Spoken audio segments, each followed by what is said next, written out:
I can't wait for the reactions. In Chapter 41. The 8 genius children are asked to join the girl named Max in the main conference room. "You can finish packing later," said Miss Kaplan. "You will all be leaving Jerusalem, but there's been a change of plans. You won't be flying home. You'll be traveling with Max. She requested your help on the first mission." Yaakov heard all this from his post in the lobby of the CMI building. Carl and Isabel had taken him off active security duty or detail after the incident at the Einstein archive. They demoted him to a desk job. His only official task was to sign in visitors, like the prominent professors and engineers who had arrived that morning. And he issued ID badges. It was the perfect position. It was the perfect post for him to continue undercover work for the Corps. From his post in the lobby, Yaakov knew who was coming into the building and what was going on at all times.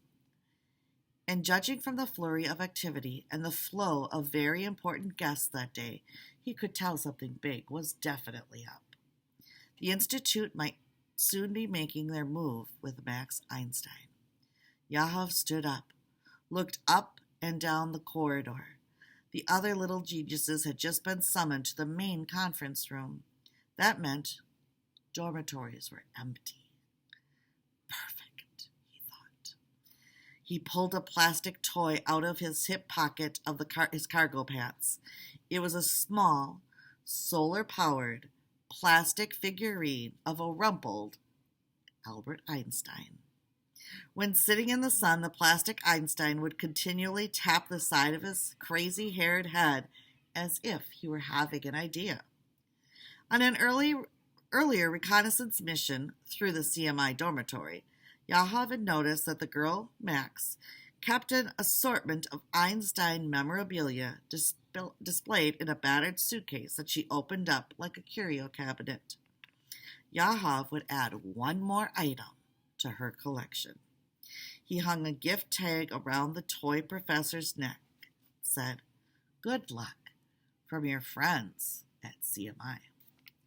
He inserted a tiny tracking device about the size of a fingernail inside the toy's base. Now all he had to do was place the action figure inside the girl's suitcase, and the Corps would know where where her suitcase was at all times.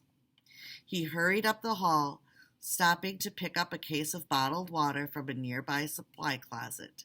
If he was discovered in the dorm area, he could say he was restocking the rooms with beverages.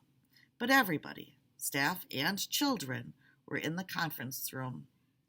No one saw him enter Max's room.